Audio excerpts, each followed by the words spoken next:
Friends welcome back to my channel. तो आज प्रसन्न भाऊ अपना राजूर का हॉटेल मॅनेजमेंट तर डायरेक्ट मुंबईहून थेट ते संभाजीनगर फ्लाईटनं आले।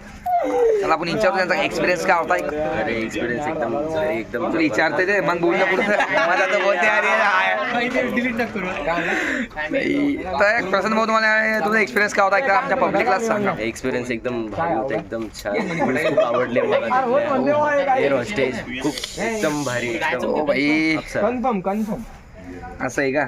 काय तिकीट पडलं तुम्हाला, ते काय प्राइस वगैरे? 2,000 पडलं तिकीट। किती? 2,500 2,500 म्हणजे तुम्ही लेटेस्ट म्हणजे लगेच केलं होतं ताबडतोब काय? एक महिना आधी। हा तेच म्हणते त्याच्यामुळे इतक्या कमीत पडतात। येस येस तर बघू शकता मंडळी आपल्या पिंपरी चिंचवडमध्ये इंजिनिअरिंग करतायत कर्ण भाऊ मुळे। आपण त्यांना भेटूया। ते दिवाळीला आलेले आहेत मंडळी आणि खूप अजय चांगला व्यक्तिमत्व आहे, एक राजकारणाचा एक मास्टर माइंड आहे आणि